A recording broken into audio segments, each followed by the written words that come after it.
Mesdames, Messieurs, bonsoir. Très heureux de vous retrouver ici à la Porte de Versailles à Paris, en direct du Salon de l'Agriculture. On va consacrer cette émission aux affaires européennes et j'ai le plaisir d'accueillir Jean-Baptiste Lemoyne. Bonjour. Bonjour. Vous êtes secrétaire d'État auprès du ministre de l'Europe et des Affaires étrangères. Vous avez juste en face de vous Patrice Moyon, éditorialiste pour Ouest France. Patrice, à vous l'honneur. Oui, Emmanuel Macron, en venant au Salon de l'Agriculture, a dit que l'agriculture, c'était un enjeu de souveraineté européenne. Concrètement, on est à quelques semaines des élections. Qu'est-ce que la France va porter dans le cadre de ces élections pour l'agriculture ? Alors c'est un enjeu de souveraineté à de nombreux égards parce que on le voit bien, on est à la croisée des chemins et on a besoin, je crois, d'avoir une approche qui soit la plus unie possible et ça ne va pas toujours de soi. On a besoin tout simplement de ne pas être dépendant de l'extérieur, c'est ça, affirmer une souveraineté. Et le président d'ailleurs l'a rappelé, en matière d'alimentation animale, nous sommes dépendants de l'extérieur, par exemple d'alimentation en soja qui vient des États-Unis. D'où le plan aussi protéique qui a été lancé il y a un peu plus d'un an. Et donc il y a ce besoin, je crois, eh bien, tout simplement de pouvoir, encore une fois, ne pas dépendre, et puis par ailleurs, de pouvoir s'affirmer encore et toujours comme puissance agricole au moment où on voit de nouveaux entrants arriver. Regardez comment la Russie, par exemple, qui était hier notre client, devient notre compétiteur. Et donc on doit, de ce point de vue-là, je crois, faire un peu l'union sacrée. Jean-Baptiste Lemoyne, si au terme de ces élections, les souverainistes sont majoritaires au Parlement, c'est vrai que ça va avoir un impact très important sur la politique agricole commune telle qu'elle pourrait se dessiner.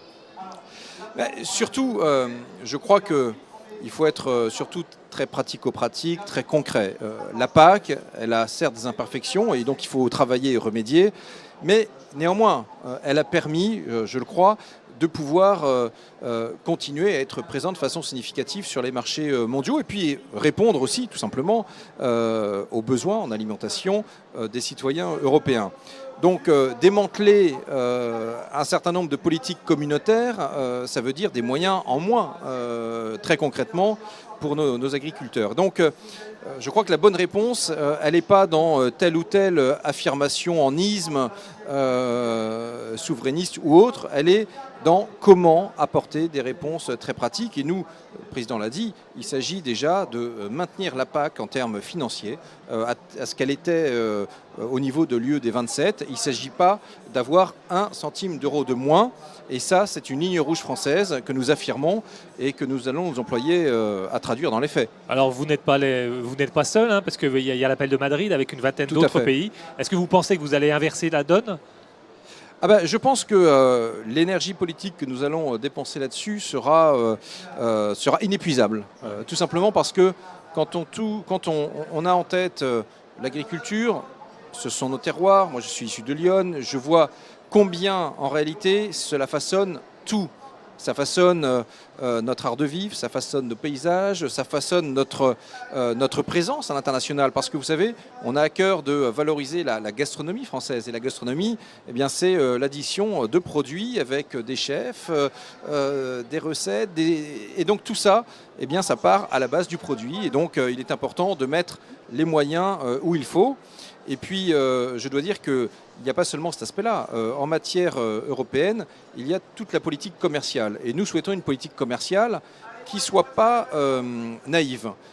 Et de ce point de vue-là, nous demandons toujours plus de réciprocité, toujours plus également de contrôle. Parce que dès lors que nous concluons des accords commerciaux avec certaines zones dans le monde entier, il est important de s'assurer que les produits qui pénètrent sur le sol européen respectent bien nos normes, nos préférences et qu'on ne puisse pas contourner cela.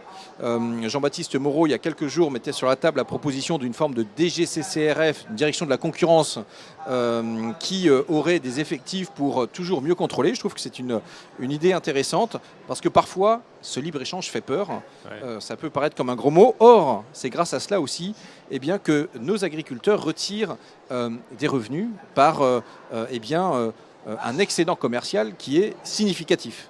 De l'ordre de 7 milliards d'euros. Vous en parlez. Jean-Baptiste Moreau était là il y a quelques jours.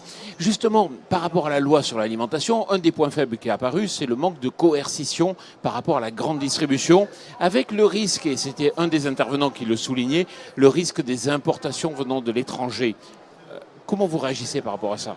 Qu'est-ce qu'il Alors, faut inventer comme système? Déjà, je crois que le Parlement est très vigilant à la mise en œuvre de cette loi Egalim et notamment de la mise en œuvre d'un certain nombre de dispositions. Vous avez vu que les négociations commerciales cette année se font sous l'empire de nouvelles règles et le Parlement et l'Assemblée nationale a décidé notamment de lancer une commission d'enquête pour voir comment ont effectivement eu lieu ces négociations commerciales, avec l'entrée en vigueur d'un décret sur les seuils de revente à perte. Et donc ça veut dire que le Parlement aura tout pouvoir pour investiguer et voir si eh bien, la distribution a joué le jeu ou pas. Parce qu'il y a un moment, il faut que la valeur ajoutée elle soit répartie de façon plus harmonieuse entre producteurs, transformateurs et distributeurs. Une toute dernière question pour Patrice. Oui, cette question des accords commerciaux. L'Europe veut sortir dans les discussions avec les États-Unis. L'Europe a demandé à sortir l'agriculture. Sauf que les Américains reviennent dans le jeu. Ils viennent d'imposer des taxes anti-dumping sur l'olive espagnole en dénonçant les aides découplées européennes. Est-ce que ça vous inquiète? Alors, l'agriculture, d'ailleurs, n'est pas dans le communiqué qui avait été signé le 25 juillet dernier entre le président Trump et le président Juncker. Et donc, il est clair que l'agriculture ne fera pas partie des négociations. Là aussi, c'est une ligne rouge qui a été affirmée. Maintenant, vous l'avez dit, les États-Unis n'ont pas été très fair-play en s'en prenant aux olives espagnoles, alors même qu'il s'agit d'aides qui relèvent de la boîte verte dans ce qu'on appelle l'OMC, et donc qui ne sont pas attaquables en tant que telles. Donc je crois que, s'agissant des États-Unis, l'Europe a montré beaucoup de bonne volonté, maintenant aux Américains de montrer la leur. Ça risque d'être un précédent d'ailleurs terrible, parce que si jamais par rapport aux olives c'est accepté, ça veut dire que tout peut être remis en cause. Eh bien, on le voit, il y a une tentation des Américains, du président Trump, de vouloir imposer de façon unilatérale un certain nombre de taxes, de droits de douane, et qui, le plus souvent, d'ailleurs, sont contraires aux règles du commerce international.